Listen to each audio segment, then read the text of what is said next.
Hey everybody, how are you? Welcome to the Druid Circle. My name is Druid Nicholas Declan, founder of the Druid Circle, founder of the Druid Order of Blessed Stone and Wood, and founder of Druid University. How is everybody doing tonight? Thank you for joining. Again, for those of you new to the Druid Circle, thank you very much for joining. It's going to be an awesome Serene Sunday tonight. I know it is Monday, but this is a special edition, and I wanted to come on last night, but it was the Marine Corps birthday, so I was doing a whole bunch of other things last night, and it was fun. So welcome everybody, invite as many people as you want, and today we are going to talk about something incredibly awesome, incredibly beautiful, and it's a subject that is sort of, if you will, it is the most difficult for many to understand culturally, I think, and it's because there's been such a fear that we're almost at a point where it's anathema to actually even speak about it, and because of that. I wanted to talk to you guys tonight about Samhain, or Samhain. Written as Samhain, Samhain. Samhain, the MH is a hua, okay? It's like a YW almost. The idea of Samhain is something that radiates our within, our connection between us and that which is beyond. And it's almost as like, as in Mabon, we're left with this energy force, and then at Samhain, it almost disappears. Not that it doesn't, but that we don't necessarily feel it. And we feel almost alone, almost in the dark. I'm going to start with a story that you might like, and I'm not going to read it, I'm just going to summarize it for you. And it's basically the story of Jack of the Lantern. Jack's name in Gaelic is Sean, and Sean means the gods are gracious. And that this idea of Sean, that God is gracious, is something that I really wanted to talk about because it's going to illuminate you during this wonderful season of Samhain. And part of my accent, I still say Samhain, but it's Samhain. So basically, Jack is struggling with addiction. And as we know, addiction puts us in quite dark times. Many of us who have struggled with addiction have really hurdled some obstacles that we are proud to have accomplished. And so Jack is struggling with alcoholism, and he just cannot kick this habit. And so he begs and says to God, he's like, look, he's like, listen, God of your understanding, he's like, you got to help me. And so after a number of requests of begging, okay, to be helped, and no answer, Jack then turns to the opposite force, and as it is written in the story, in some stories, the devil, and says, hey, can you help me kick this habit? So devil's like, yeah, sure, come on, but I want something. I want your soul. And so as a result, here's what happens. As a result, what happens is that Jack then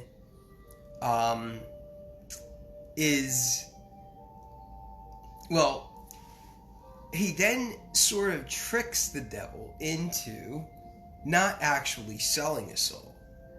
And then as a result, he's screwed, because then he doesn't get the wish that he so wanted, and that was to be off the bottle. And so as a result of this, Jack is then condemned. God, if you will, doesn't want Jack. The devil, if you will, doesn't want Jack. And so Jack is caught in this sort of in-between world, okay? And now some theologians will discuss the story and say, where is Jack? Where is Jack of the Lantern to be found? In what realm? If, God didn't want him, if you will, and the devil didn't want him, if you will, well then where in the hell is Jack?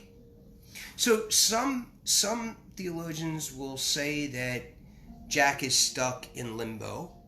Some will say that Jack is stuck within the thinness of this veil that separates this world and the underworld. And so as a result, he's actually neither there nor here. And as a result of that, he's forced to make his own behavior modification, and that is to find his inner light.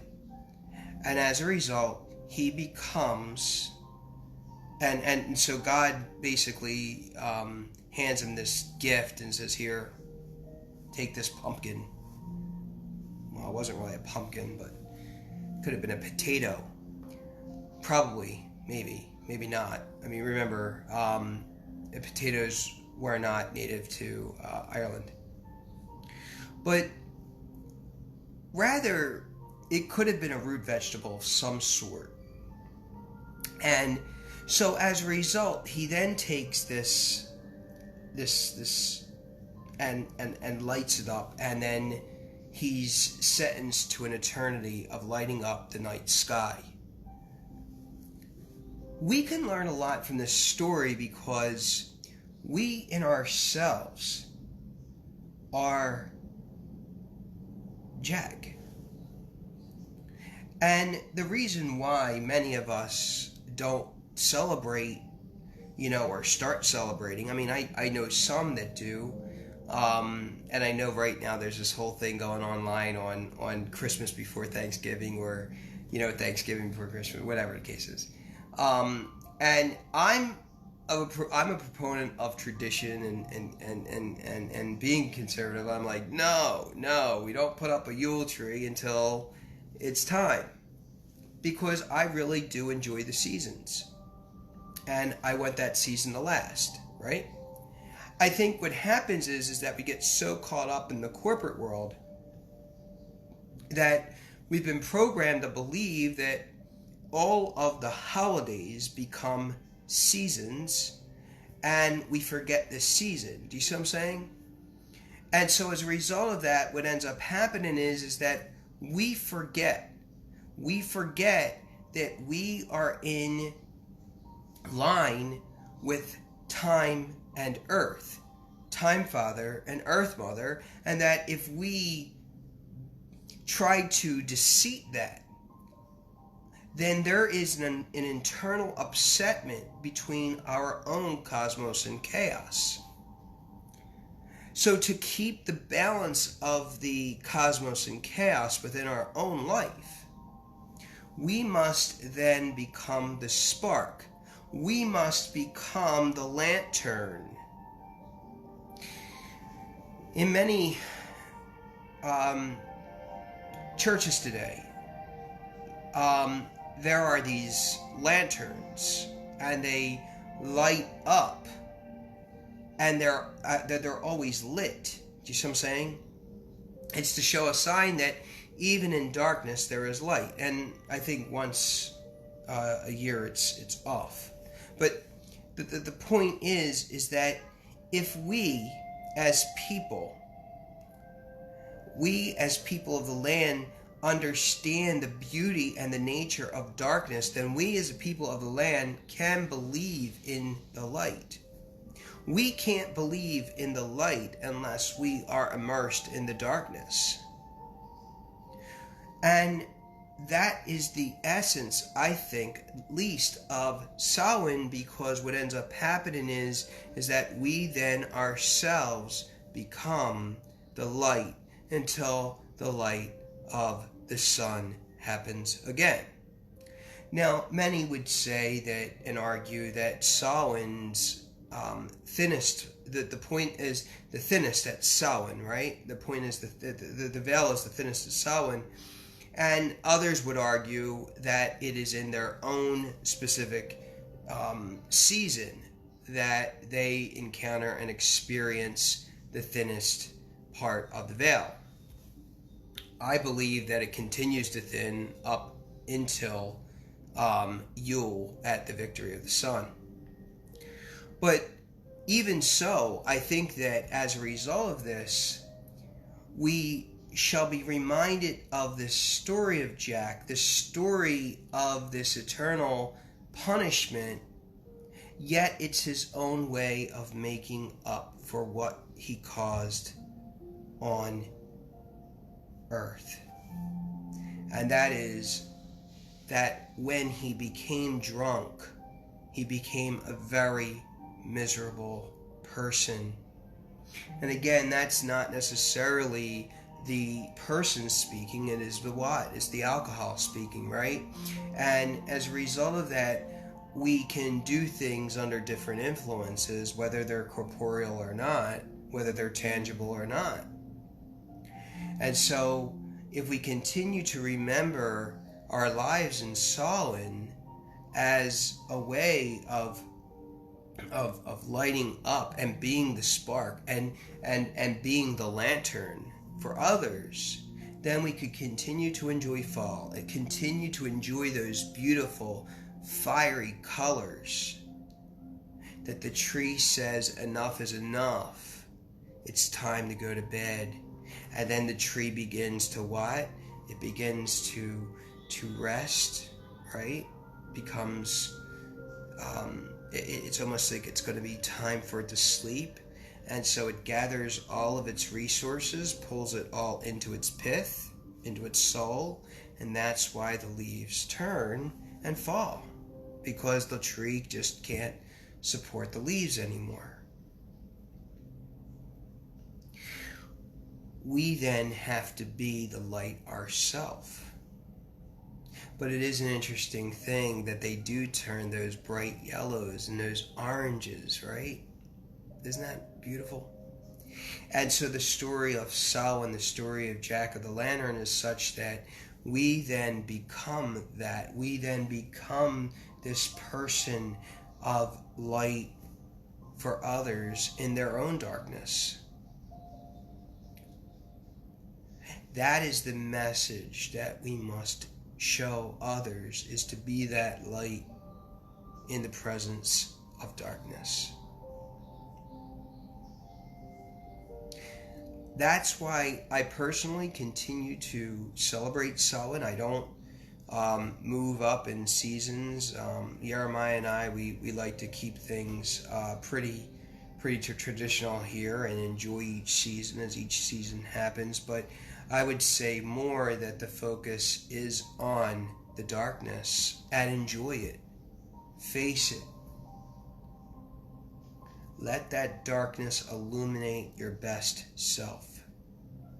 And if you could do that, you are Jack of the Lantern. So, with that, I want to thank you all for watching this very special edition of Serene Sunday, even though it's technically Monday. And for all those out there who have, whenever you're watching this is over the Veterans Day weekend, Marine Corps birthday as well, on 10 November. I want to say that to all those who've served, thank you. Thank you for making a decision to continue to defend our rights on and our Constitution and that we all believe to be true and unite as Americans. For all you in other parts of the world, thank you for watching. I believe for you guys, some of it's Remembrance Day and Armistice Day. I want to say too that the one of the things that is also important to remember is that when we are in this time of remembering, even though it's not technically, obviously, Memorial Day weekend, which is when we remember the lives of those fallen, I think it's very important to understand that this is something that we should consider, and that is the souls that roam the earth between now and Yule. And I think that is really why Dickens even talks about this, the idea of ghosts. This season between now and December 23rd, or any time around that, whatever the exact date of the victory of the sun happens, one of the things I think that's important is that the reason why ghosts were highlighted were that they were still roaming the earth. And I think that that's what Dickens wanted to get across to people. So if we know that all the way up until it's time for the light of the sun, and it's time for the light of Arthur, and it's time for just the light in general, even astronomically, I think that it's really important to understand our own bright light. So, before I leave, I'm going to give you guys an Ayadal, which is the Druidic mantra. Remember, the Druidic mantra is different than a mantra, where a mantra simply just is a statement, whereas the Druidic mantra adds that extra dimension of doing something to get something in return. And so as a result of this, I would like to say that if you can repeat throughout Samhain the following phrase, in your own way, obviously, but as long as it radiates these two parts, I think you're going to be great during this wonderful season of darkness, wonderful season of death, the ending of things dying, because a lot of people see that and say, well, wait, why would you be celebrating that? You celebrate it because there is no life or new life without it. So what I would like you to think about is this statement.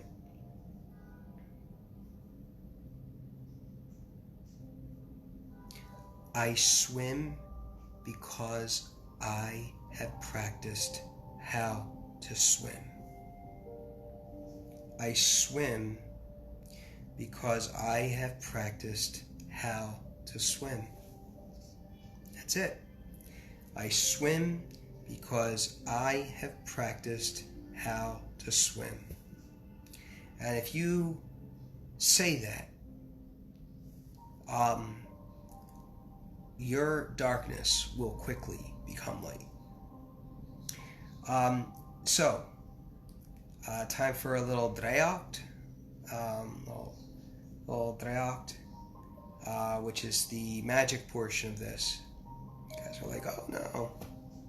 I always tell people, never worry about the occult. Everybody's like, oh no, it's the occult, it's evil. All occult is undiscovered knowledge. Whatever you don't know today and will learn tomorrow, until you learn it, it's occult. Period. And magic, all it is I'm sorry, occult is just undiscovered knowledge. Magic, on the other hand, is undiscovered science. That right now we don't know why it happens or how it happens until we have an answer for it. Okay, so for your Druid, what I want you to do is, if you can go out sometime and get a pack of construction paper where there's black construction paper, right? What I want you to do is just take the piece of black construction paper out, right? And what I want you to do on it is with a pencil, so that you can't really see what you're writing. I want you to try to write a letter to you. All right? I want you to try to write a letter to you. And what I want you to do with that letter is, after you're done writing your letter to yourself on what your own inner darkness is, I want you to fold it up, stick it in an envelope, mail it to yourself, but don't mail it to yourself until about a week before Yule. And then when you do, you're going to mail it out, and then you're going to send it back to you so that you receive it on or around December 23rd, 24th, 25th, 21st, all of that around that time, right? And if we can do that, I think that we are really working toward something wonderful and beautiful. And you'll be surprised to see what happens. I did this last year. It was awesome. So try that, okay? So there we go. You got your Druid, you have your Earl, and you have your talk on Jack-o'-the-lantern, the occult, darkness, and why it is okay to celebrate death, to celebrate the skull, to celebrate the pumpkin, to celebrate the hollowing out. That even in our most hollow times, there is light. Gidawin Sloncha Betshego Braist Lemowi Tase Feior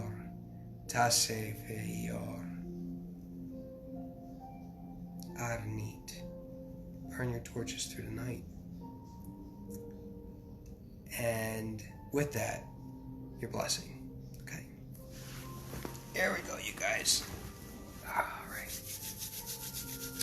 This goes beyond time and space.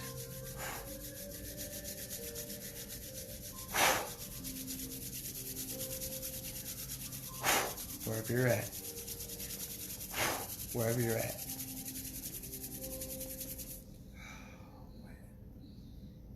May the gods of your understanding, the God of your understanding, bless you.